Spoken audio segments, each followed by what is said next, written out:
How did you all enjoy your day? We had a great meeting this morning with the Glover U people. I got to get Hey down to see y'all. my friends. That's right. I wish you were here. We're gonna go tour some cabins down here in tomorrow. See if we can get you some funding down here. Love it. But this is where I have very similar that has a sheet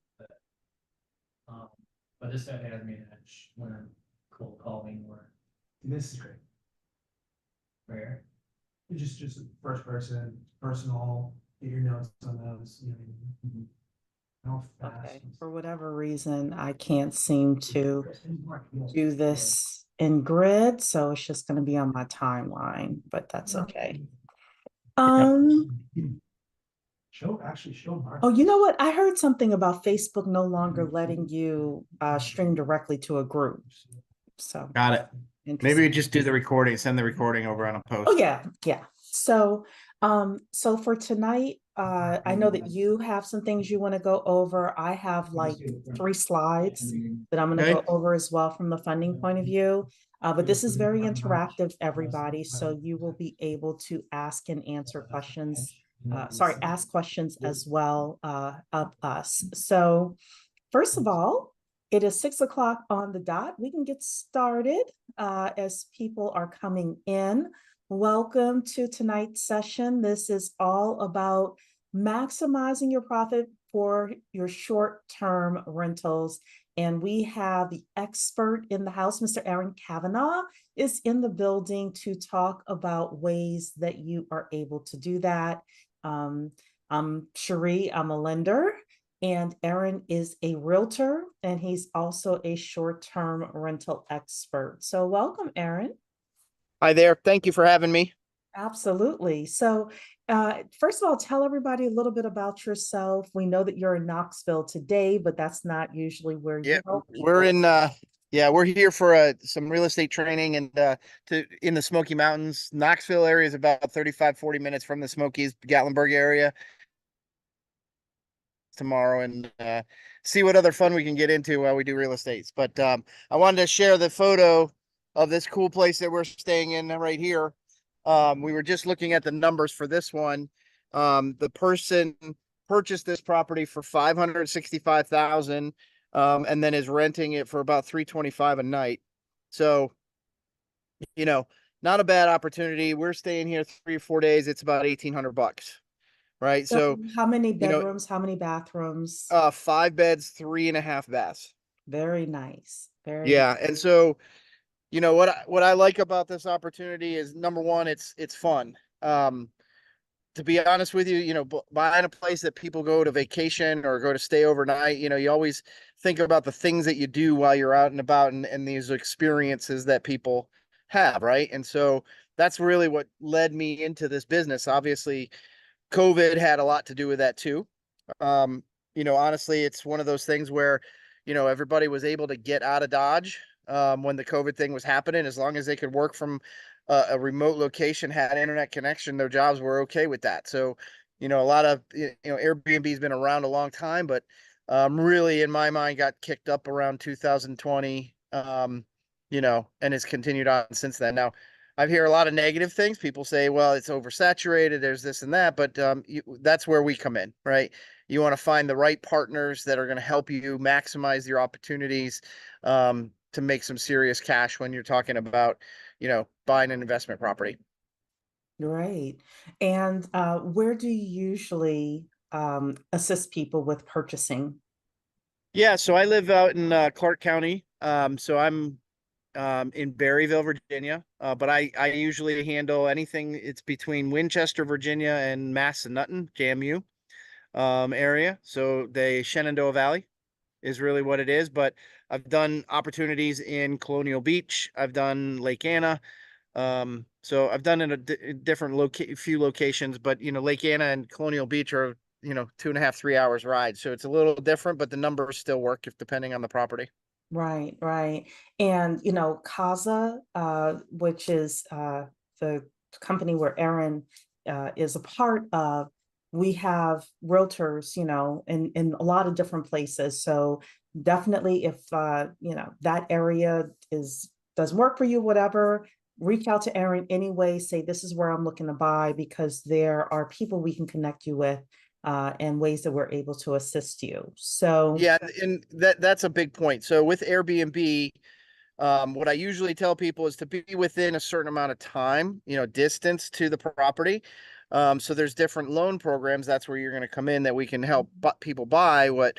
But at the same time, if you're too close to your personal residence, one of those loan types is not going to work, right? That's the second home loan where you're only putting 10% down and things like that. yeah, But that said, it's also easier to manage the property if you're closer to the location. Now with Airbnb, I've got, as long as the numbers work, I've got investors that are willing to buy, Tampa, Florida, Outer Banks, you know, Pigeon Forge. It just depends on, making sure that the numbers really do satisfy what they're looking for. absolutely. So tell us a little bit about Airbnb and where it is right now. You had mentioned the people feeling like it's oversaturated. Talk to us about what you're seeing, and why you feel it's not oversaturated right now and there's more opportunity for people. Yeah, absolutely. So, first and foremost, what I find with this is that it is a business. Okay. There's always going to be that one or two people that are out there that just say, hey, you know what, I'm going to sign up for this and think that it's a hobby, right? And just put their house on Airbnb and the money's going to roll right in, if you know what I mean. Mhm. Well, it's actually a business. It's a job that has to be worked at, and it has to be paid attention to, and you have to run your P&Ls, and you have to make sure that your investment is solid, right? Not to mention, you have to make sure that the guest experience is what they're hoping it is, because you have a couple of bad reviews that will turn your business into something that's not going to be worthwhile, right? So that's the first thing. The second thing is, with COVID, a lot of people bought these homes saying that they're going to be able to stay there because of COVID, and then now they're using it as an Airbnb, but they're not, again, not using it as a business. So that's the big thing. So I see a lot of turnover. Why are people selling these properties that can be so profitable? Well, it's the simple fact that they just don't have time for it, or they're moving away, or they're just on with something else in life. So, but what I find is the ones that are actually active, this that good old 80/20 rule, right? The ones that are really active in the business, that are paying attention to the needs of the clients, they're paying attention to updating the properties, they're spending the time to, use the resources that Airbnb and other platforms have. You can certainly make this work. So, for me, there are certain minimum requirements that I would go and stay at. I mean, if I have an Airbnb, I would like to have a hot tub, right? Where some people will say, well, a hot tub is a complete waste of time. It's gross. I don't want to, get into somebody else's water. You know, it's just one of those things where the experience makes a big difference to me. So anyway. So talk to us about how we maximize the properties that we're buying.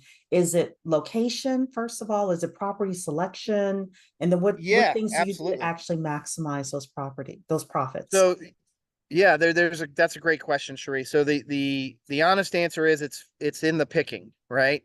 Everything is in the picking. So if you work with me as a real estate agent, to find an Airbnb property, my job is to go out and find the ones that are most unique, that have the most features that people are actually looking for currently. Now, I know my market very, very well. It's an hour and a half drive from Washington, D.C. So it is a weekender's paradise. Okay. So if you live in Loudoun or Fairfax, or even in the DC, Maryland area, we have a lot of people that come out to the Shenandoah Valley. They have the opportunity to drive the Skyline Drive, go to the National Forest, kayak and tube on the Shenandoah River, visit Luray Caverns. There's a lot of outdoor activities for people to do, not to mention wineries and breweries that have popped up out that way that are really attractive. So yeah, the first and foremost thing is finding the right houses in those areas. And, I also am investigating different markets as well. But if you go on to certain tools like AirDNA, which I use all the time to, pull out the projections of a property, you can see that Lake Anna is actually one of the hottest places in the entire United States currently as a place that people want to visit. And, people are getting a lot of return on their investment in that area. So it's using the data sources, AirDNA, Mashvisor, different resources to pull out the projections, right? I know what it takes to make a property, bring that return on investment. And I'll tell you right straight up, I might find the right house, but it's not the right property because there's certain things around it or whatever the case may be that would cause it not to do well.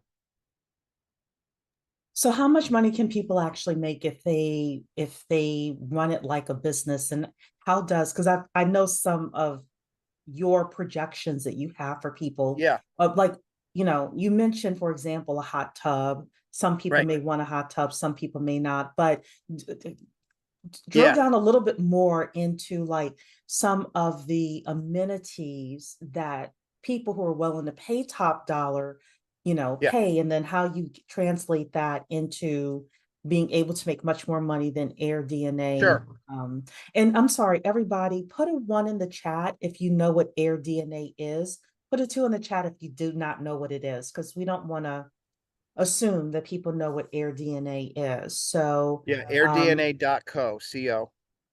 okay, so people are saying yes, 1, that they know what Air DNA is. Good. If you Great. don't be shy. Okay, we It's do have a okay. couple of people saying they don't know what Air DNA is. So I apologize. Let's just go back and explain what Air DNA is, and then Great. go to the amenities and things like that. So AirDNA is an aggregate website. Basically, it provides prospects the opportunity to project any address as far as what it might bring in or project as far as a nightly rate, an occupancy rate, and you can extrapolate that out to what you would potentially make on a monthly basis, right? So, for example, I look for a property at very minimum. So, for example, I'll use Front Royal as an example, right? Front Royal, I know, is a 50 to 60% occupancy scenario. The right property automatically, if you've got all the tools that you have or all the pieces of the puzzle there, you shouldn't very simply make a 50% occupancy work, which means every weekend that property is filled. Okay.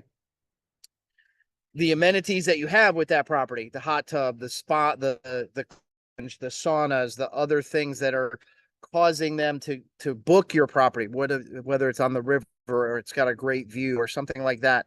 Those are the other things that make it work. But at minimum, I want to see that 1% rule that they bring in. If you're talking about long-term rentals, a good opportunity would be if my mortgage payment is $3,000 a month, I need to make that happen, right?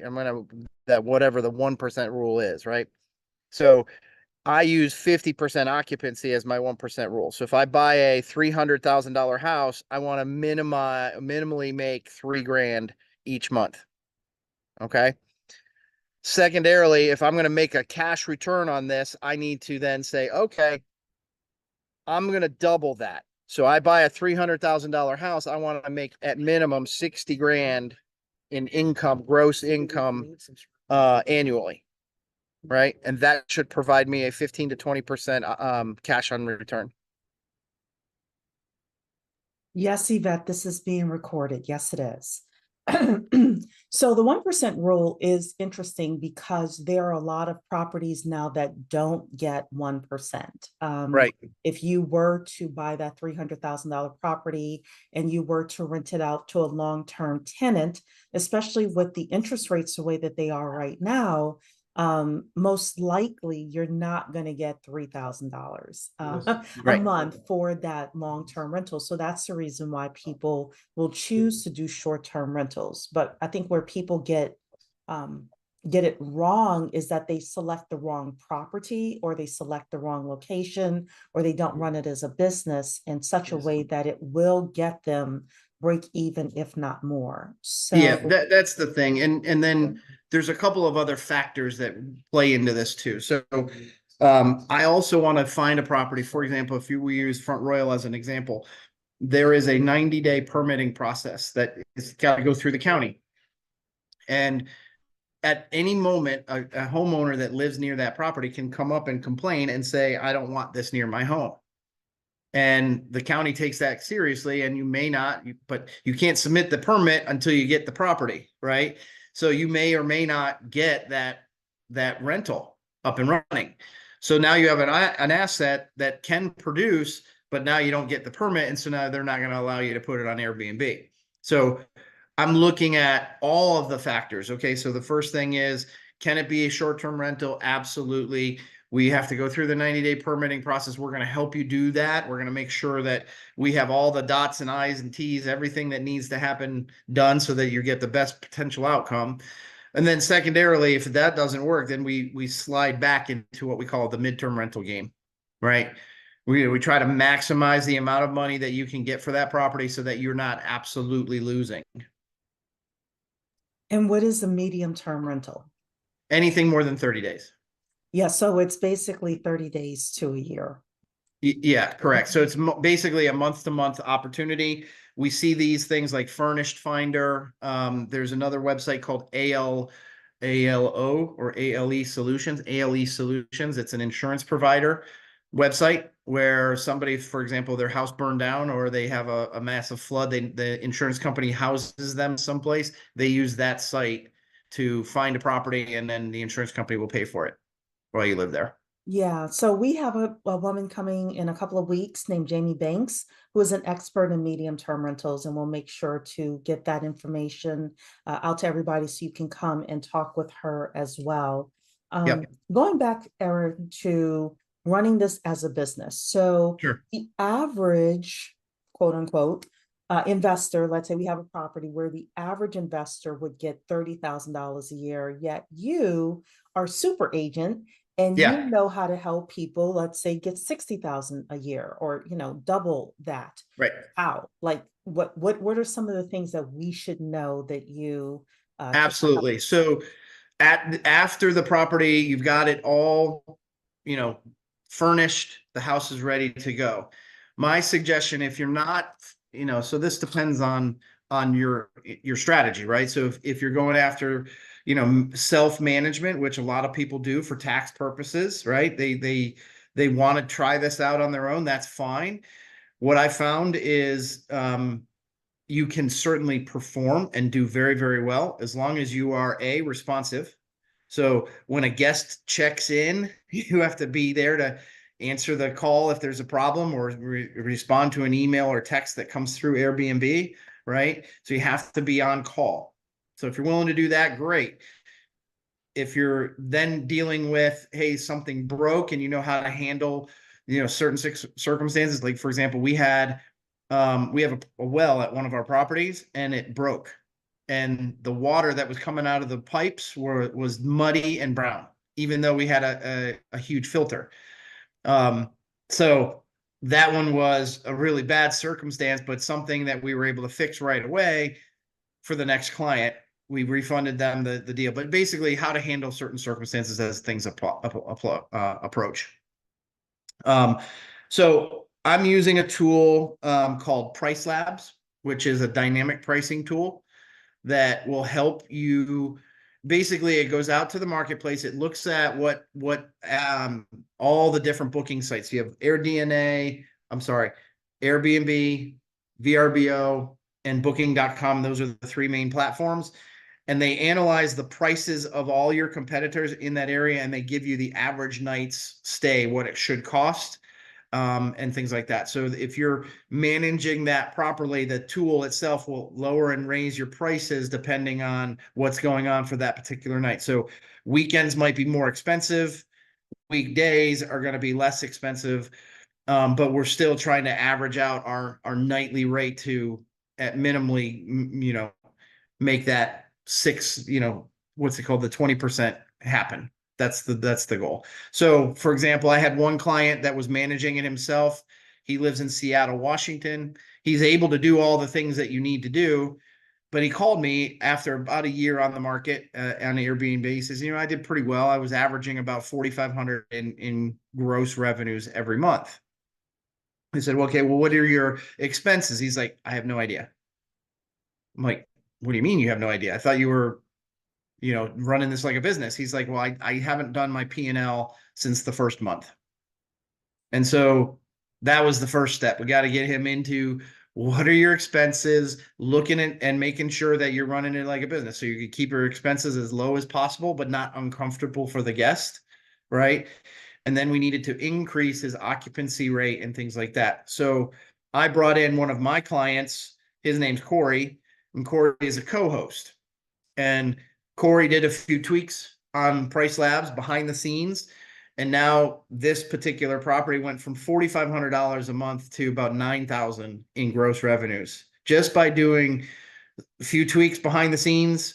And then they added a few things like a game room and a pool table and other things that needed to be there. Very cool. Yeah, and Corey has helped us with our own property. So we did pretty well last year. We bought this one property for 300,000. We put in about 45,000 into repairs into the property, adding a hot tub and a pad and fire pit and all that.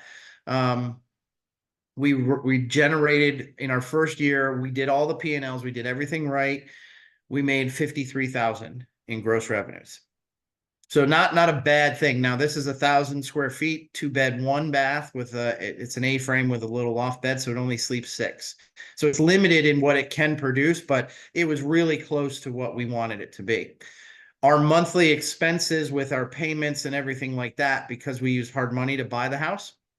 And because the interest rates are what they are, we haven't been able to refinance that yet. So we're paying out roughly in expenses, including the mortgage, about $4,500.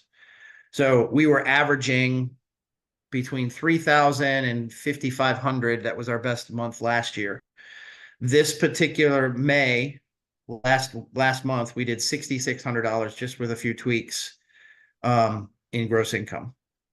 So we're excited. We find the little niche that we're in. We get the numbers to start making sense. And, you know, that's when people are really starting to be happy with what's going on. But having a co-host, so for example, that one property, he's doubled his income, but only is paying 15% to the co-host. So he's making an additional 35% just for bringing in the right party. Very cool. Does anybody have questions? I am going to take a few minutes and talk about funding itself, but while it's so fresh on no, your this is the brain, I whole do thing, want to right? open it up to. Yeah, and so by the way, I've done several transactions with Cheree. She knows the scenarios on how to make this work the right way. There are 3 options for you. Obviously, you can pay cash. You can go the hard money route if you really, really have to, or you can get financed. Now, the one I mentioned earlier is that 10% second home loan, but there are certain rules that apply to that. We're going to talk about that actually this evening. So Great. who You has mentioned questions Charlotte. So yeah, Charlotte, North Carolina, that is another great market. What I would tell you, the first and most important thing is make sure if you're buying a property or that the ones that you're analyzing, because AirDNA does not know any better, make sure that the zoning allows for it.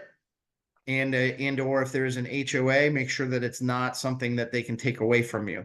Yeah. So for example, I know in Nashville, Tennessee, that's a hot market, but there are only certain neighborhoods that they allow Airbnbs anymore. So just be very cautious when you're exploring area. I was talking to somebody, she was like, oh, I want to buy this place in Miami. It's a great place. I'm like, great. Tell me about the investment. And it was too close. It was like, it could either A, be really great, or B, cost her more money than she ever needed to be. So just be very careful with the rules and regulations, the zoning, county and or HOA. There was a second question in the chat as Yeah, well. something about Baltimore. Yeah, about doing Airbnb in Baltimore. Yeah, so same thing. Make sure that you are exploring what the city will allow, and just know that some of it may even be with parking, right? If there's not enough parking, that might be the thing that would cause you not to do it. So if you are into this business, you really want to investigate all of the zoning laws and rules right before you make that purchase, because yeah, Baltimore's got some really cool places and reasonably priced, right? That you can make this money. but also, you're going to do your investigations on air DNA or Mash Visor, make sure that you can get what you're looking for, Yeah. right? It's interesting that somebody mentioned Baltimore, because as you were talking, I was thinking about like buying something near a sports stadium. That Sure. way, whether it's the local sports team or, Beyonce or Taylor Swift is in town, et cetera, people are traveling in order to go and see their favorite sports teams and their favorite Yeah. artists and things like that. So, Yep. Yep. um, That's a huge opportunity. That's for sure. yeah. Baltimore's got good baseball. They've got great, a football team that's doing really, really well now, obviously with the Ravens. So, there's Fells Point. There's a lot of different things that you can do. And even if you are in the area, you're going to be on the water. There's all the way down to Annapolis, and there's several places in and around that Baltimore area that would be really great. Yeah, I know it's super pricey, but even the Capitol Hill area in DC, Sure. people have to go in order to testify on Congress, or you have interns or people like Yep. that, so sometimes finding a place where people like to go, for various business purposes or fun purposes, Yeah. Yeah. can make, So that you just mentioned it. That's the thing. So first of all, when I'm looking at it, I love real estate. So I'm weirdo, but everywhere that I go on vacation, oh, I could live here. Oh, I could live here. Oh, I would be great. Myrtle Beach. That would be great. I could go there. And then I started investigating the numbers on Myrtle Beach, and it doesn't make any sense. I was talking to this one place where I stayed. We spent, it was like 150, it was a 1 bed, 1 bath condo. Um, and I talked to the owner about the investment, and she says, well, it's not really about the investment monthly. It's about the investment long term. I'm looking for the equity gain, right? So in this particular thing, they call it a condotel, right? It's basically a hotel, but it's used as an Airbnb or whatever. She was paying 40% fees to the place to manage the property for her. Yeah, the condo tells, my understanding is they have a front desk.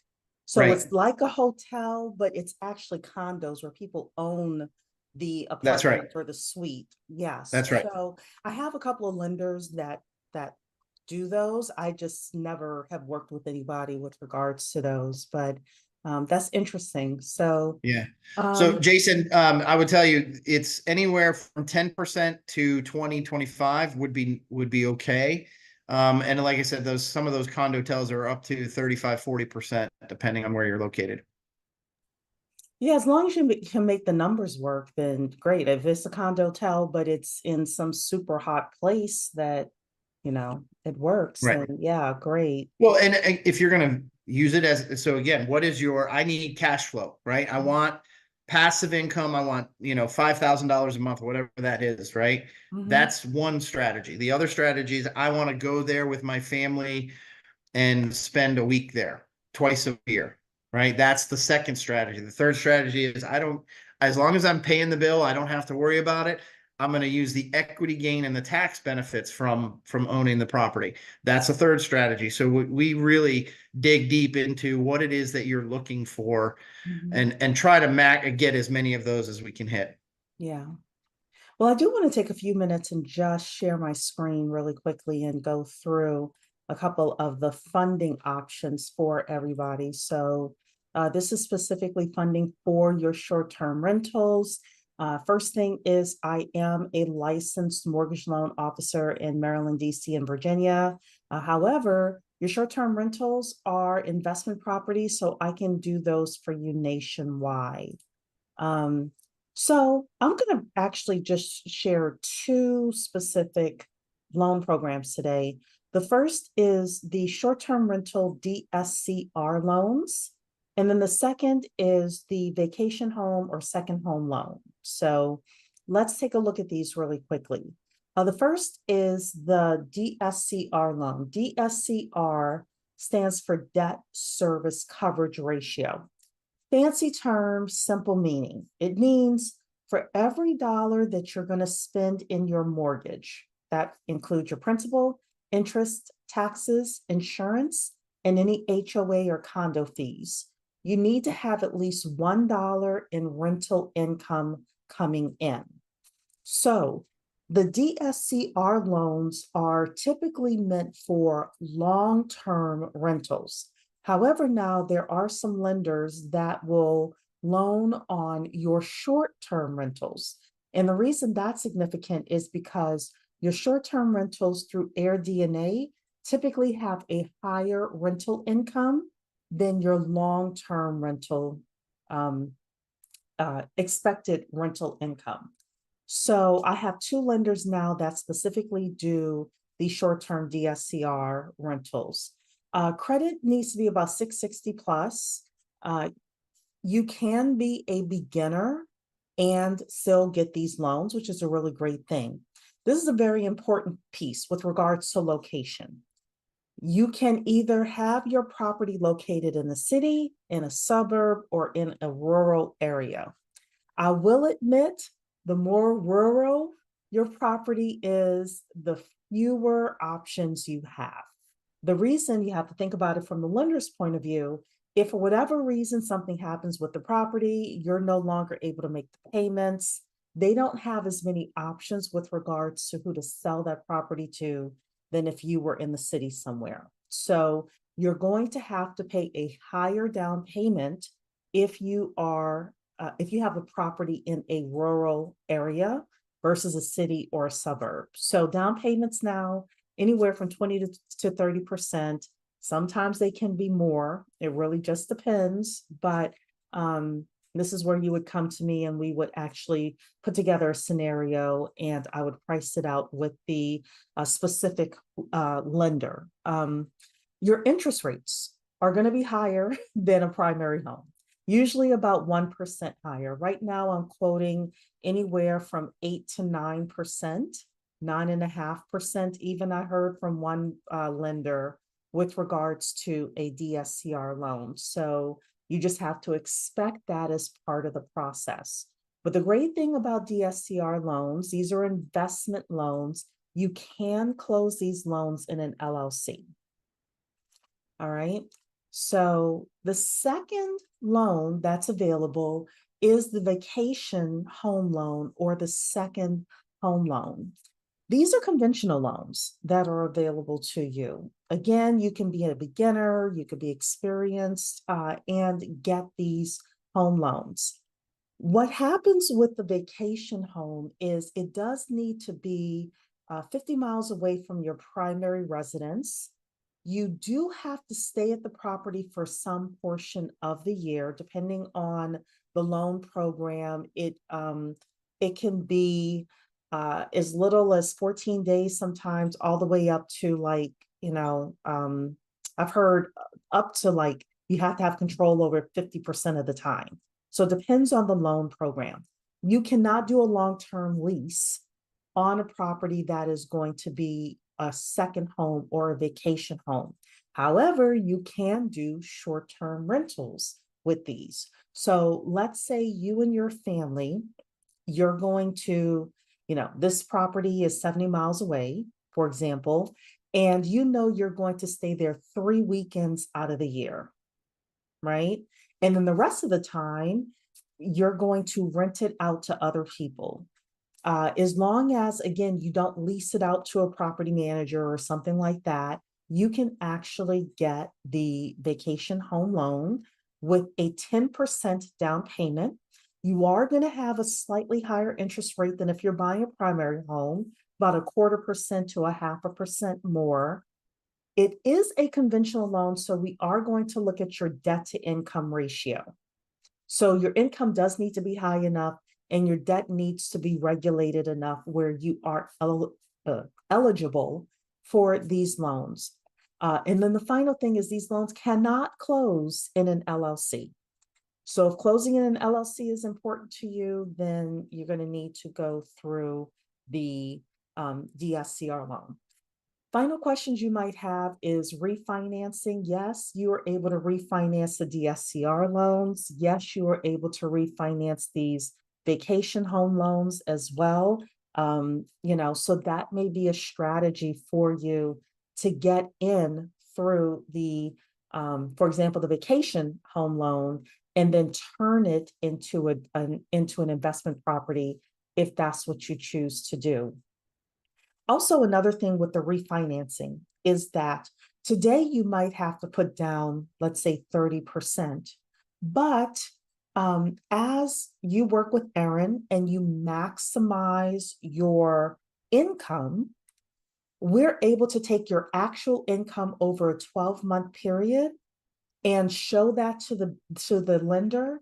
And let's say, Air DNA says you should only make 30,000, but you're rocking it. You're making $60,000 and you've done this over 12 months. They will take that higher, because that's your actual, they'll take that higher income because you have proven yourself to be somebody who really knows how to run your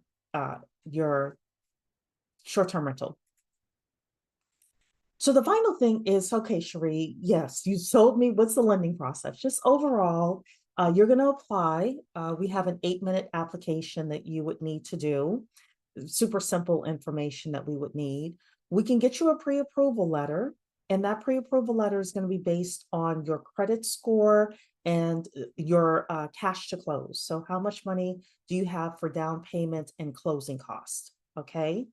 Then you're going to work with Erin. You're going to put offers out, get an offer signed. I've had people call me. Literally, I had a realtor call me 6 o'clock on a Saturday afternoon. And she said, I'm shocked you answered the phone. I want to know about XYZ client. And that client ended up winning that bid because I answered the phone 6 o'clock on a Saturday evening. So your contract is going to be signed. Your offer is going to be signed. You're not going to have a contract. We're going to get your LLC documents and any other information that we need from you. We are going to have to get an appraisal, and there are 2 parts to that appraisal that we're going to need. They're going to look at the Air DNA and short-term rental information, as well as they're going to look at the value of the property. We have to have clear title, so we're going to do title work, and then you get to the closing table. So it's pretty similar to you getting a primary home loan. Again, you could call or text me 703-951-4419 or email me and let me know if you have specific questions with regards to getting a loan for this. Jason's asking about that was for the property management. I'm sorry. Yep. If anyone has any questions with regards to funding, I'm open and available to answer those as well. Okay. We can answer those questions one-on-one as well if you have them. Do you need to own a primary home? Preferably. So most lenders, I won't say a lot, most, the super majority will want you to own a primary home. I have seen investment properties get funded where the person does not own their primary home, but there needs to be a letter of explanation and some circumstance as to why you don't. Just to tell you the reason they want you to own your primary home is because if anything happens with where you live right now and you move into that investment property, then honestly, it's harder to kick you out. You basically said you were getting this loan because it was going to be an investment property and now you're living there. So next question is reserves. Great question. So it depends on the lender. It depends on the loan. I have seen reserves from a person doesn't need any reserves all the way to 12 months. The super majority that I've seen has been 3 to 6 months of reserves, but your reserves can be your 401k. So if you've got a couple $100,000 sitting in the 401k, that's all they really need to see. Great question though. You're welcome, Jason. Anybody else have questions? And you all can come off mute as well. Yeah. I know Come on up, let's putting them in play. the chat, but you can come off mute. Do you have to have experience with the BRRRR method? No, you do not. I do. I have some, Oh, do you?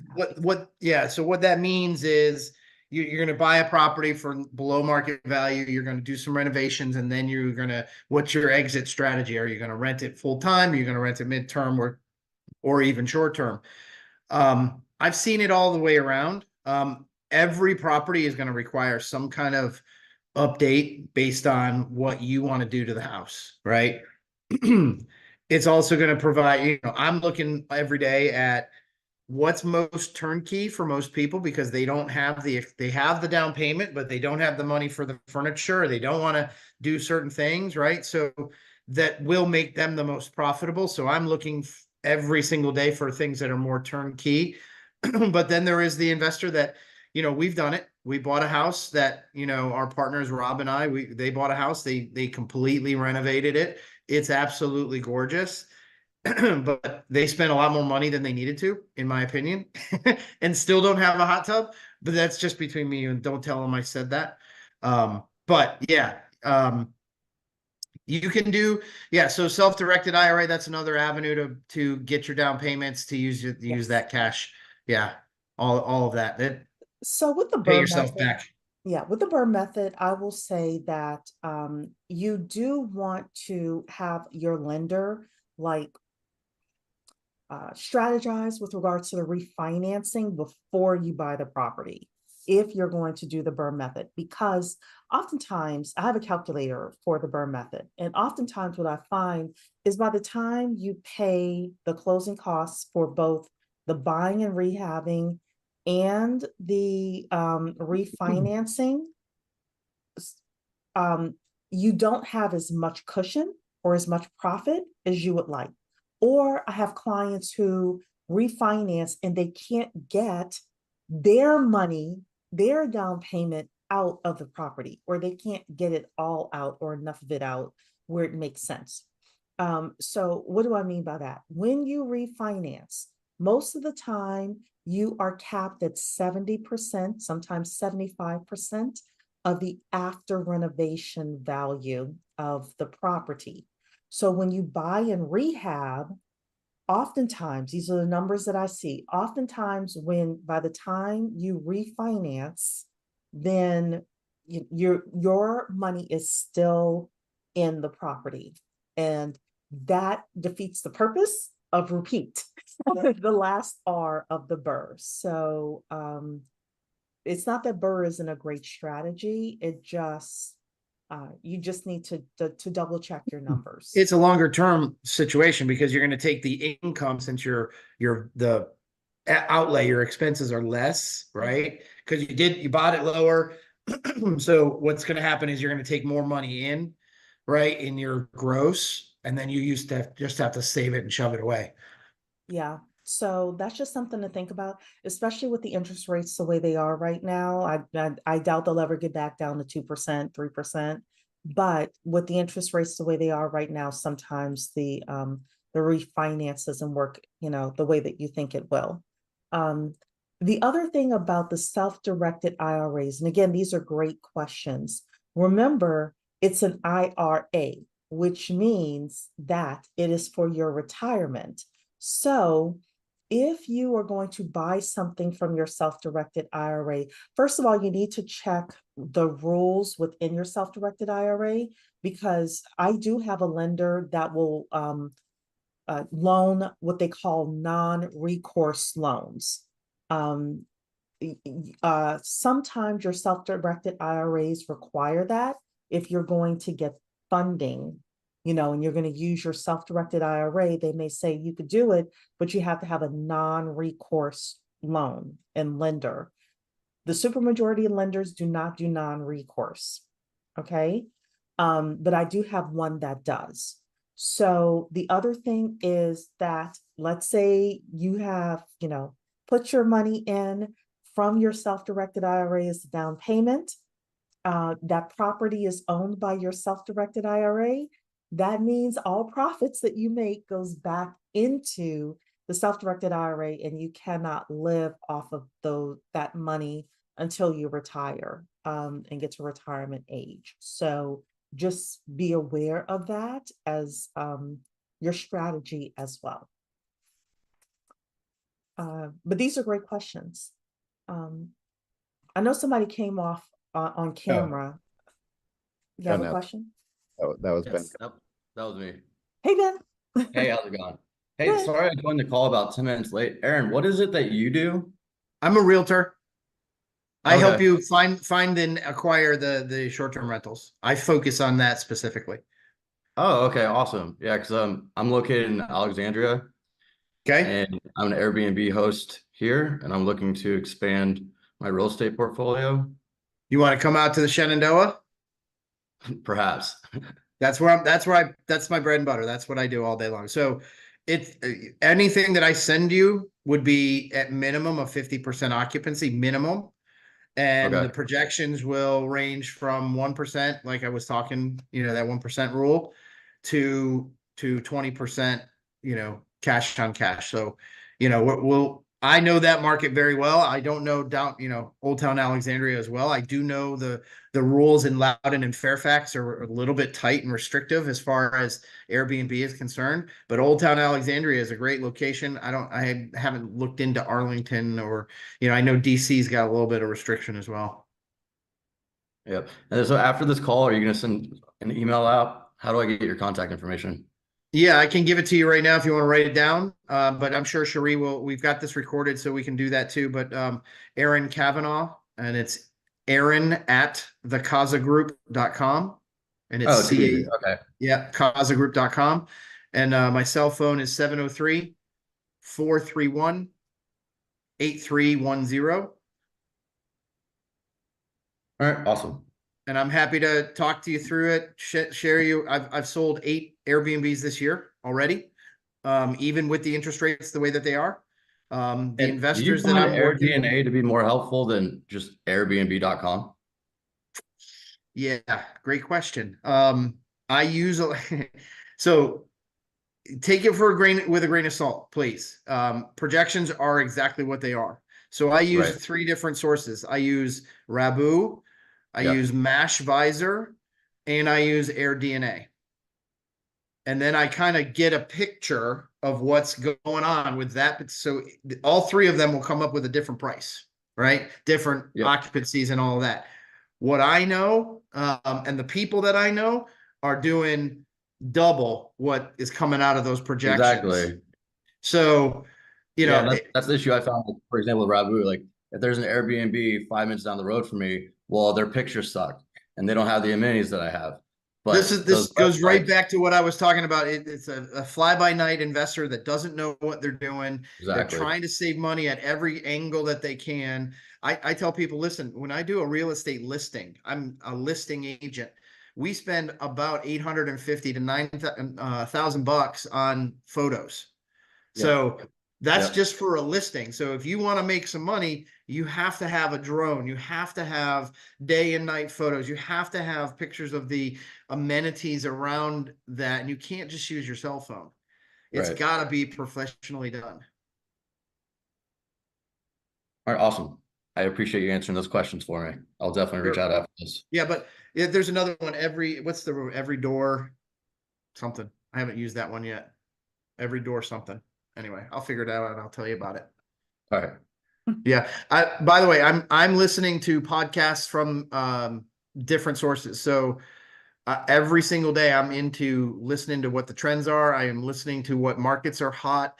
I mentioned Lake Anna earlier today in this call. That's one of the hottest places right now in the entire USA. Shenandoah Valley has been a great location because we are a regional player. You can drive from DC, Alexandria, or whatever within an hour and a half, just route out to 66 and get to the end of that, and you're at Front Royal, and it's a great weekend event. So that's why I say, where I'm located, I hate to say this, it's a little bit easier. It's in the picking. It's really in the picking. But at the end of the day, I was surprised that Front Royal has an easy 50% occupancy rate. Easy peasy every day. Yeah. And Awesome. the biggest rule with Warren County is the properties have to be at minimum 100 feet from your next door neighbor. Okay. So if you have 1 acre, but your house sits on the edge of the property line and you're 40 feet from your next door neighbor, they won't allow you to have the permit. So It's definitely, you have to find the right house, right? So I'm looking at log cabins, A-frames, views, water, what other amenities, if the house is furnished, does it have a hot tub? You know, what kind of repairs? I'm looking at all of those factors and how quickly that property can start to cash flow. And if you're not at 50% occupancy, then there's absolutely something wrong in our Yeah, market. you're doing something wrong. All right. Cool. I was unaware that there were real estate agents that specifically focused on short-term rentals. Yeah, no, so this is something that is just, I've been doing it for 4 years since COVID. I'm a hospitality freak. I, grew up being a bartender and a restaurant manager and all that. So I love that factor of it. But, the architecture is different. The investment is different. If you can make $2,000 to $3,000 in passive income every single month, then you're going to call me again, and we're going to do it a second time. And so I love this business. The model is a lot of fun. It really, and if it doesn't work as far as a short term, then we switch to a midterm and go from there. No, and you hit on something really important. I went to the grid meeting last week in Reston, and that's what Rob said. You're getting into the hospitality business, and that's It's something. absolutely, yeah. And so I run the short term rental division for Casa. Okay. Very Yeah. cool. And so I'm looking for partners. So if you know any other grid or realtors, anybody in other markets, like I talked to a gentleman today from Tampa. I'm looking to explore for other agents in different markets so that we can do the same thing there and have a one-stop shop solution. I've got the acquisition piece. I'm going to help with marketing, get those partners that can help with co-hosting and stuff if you don't want to do it. Bring in a stager that can help you, put the house together for you, bring in a contractor to do the repairs, and then indoor any Instagram marketing plan, Facebook, all that stuff. Yep. Very cool. All right. Awesome. I appreciate your time. Yeah. Any additional questions? Oh, this is asking. So Annapolis is a beautiful area. It really is. One of my clients just sold a property there. Don't know why he actually sold that one, but we did a 1031 into a property out in Shenandoah Valley where he's more comfortable. But I think that was mostly the reason. But and it may have been that he was ready to turn the investment. He usually he bought I'll just give you an example. Is this just gentleman? He builds businesses is what he does. So he took a $200,000 cabin in the Shenandoah area that had a cistern. And a cistern is, if you don't know what that is, basically, I'll tell you about Colonial Beach too. Cistern is basically the water falls into a tank and then it services the house. You have to have it filled up every once in a while. So it was a real pain in the neck. Well, he took that $200,000 investment, turned it into a $750,000 business sale because he performed so well, kept his records, and sold it to the next investor, and they were happy to take it from him. Colonial Beach. I'm actually looking in Colonial Beach. All that northern neck area is beautiful. Again, make sure if you're buying anything outside of those areas, the real estate agent knows their shit, excuse my language, about the market, the zoning laws, the rules. Each county has different ones, and any of the HOA violations that there might be. That's before you do any investigation. I found a property in Hague. I don't know if anybody's heard of Hague, Virginia. That's between Colonial Beach and Montrose, and there's basically nothing out there. It's very rural, and it's 30 minutes ride to any grocery store or anything like that, but it's right on the water. It's absolutely gorgeous. This house, 2-bed, 1-bath, $450K, fully furnished, comes with 2 jet skis, a small 8-foot or 16-foot boat, and a couple of kayaks. I'm like, okay, I'm gonna buy that. I'll make it work. I don't care what it is. I got 2 jet skis. I'm good, So anyway. Very cool. Myrtle Beach, yeah. Mm-hmm. Yeah, And so you have a condo Myrtle tax, Beach, yeah. yeah. So you really, if you're looking into hotels right on the water, yeah, the purchase price is low, but the expenses are the thing that you want to look at there. Yeah, that insurance too. Yeah, so anything Florida, I mean, Mhm. the insurance companies are, and that's the other piece. We have a really great partner that will do LLC insurance and short-term rental insurance for these properties. Most, sometimes State Farm, Geico, all those guys, they won't do it. Yeah. Well, I think we've answered all the questions this evening. Erin, you have been a delight with Thank you. regards to this topic. Definitely want to have you come back at least once every other month or so. Whatever we got to do. Yes, Yeah. because we are going to expand our community here. And just as a quick testimonial, so Cheree is very humble and she's not going to tell you this, but she comes from a finance background and she's helped businesses with SBA loans. So she's going to tell you straight up if this is a good investment, which loan product, which would be better for you and what everything lines up to be. So I love working with Cheree because she's upfront and honest and she's really going to put you as the investor in the best possible light to make this go. So I can't say enough good things about her. I appreciate that. Yeah, I'm conservative in my projections with regards to the cash you need to close, the down payment, what the expected, interest rate is going to be for you, et cetera. And because I don't want you to be shocked on the other side. That's right. That's right. You get to the closing table and you're like, what's this? That's right. So yeah, so that's a really big thing for me.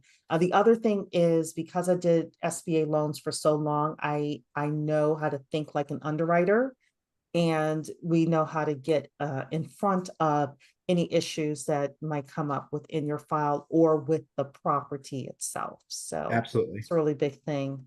Yep. So thank you so much, Erin. Thank you for the referral and all Testimonial. of that, Let's go. and testimonial as well. And yeah, we just want to see more people win. So, short-term rentals is a great way for you to add a couple of properties to your portfolio so that you can be a successful investor. And that's what we're really Yeah. here. So one last thing too on the same front. I am seeing a lot of people that bought during COVID that are now flipping those investments after making their money because they don't want to manage them any longer. They're getting older. They're doing 1031 exchanges. So there are properties out there that are ready to go. Every week I'm out in the Shenandoah area at least 2 times previewing property. So if you live, for example, you live in Old Town Alexandria and it's hard to get to the Shenandoah, I get it. Call me. I can go out and tour the property, video, send it to you.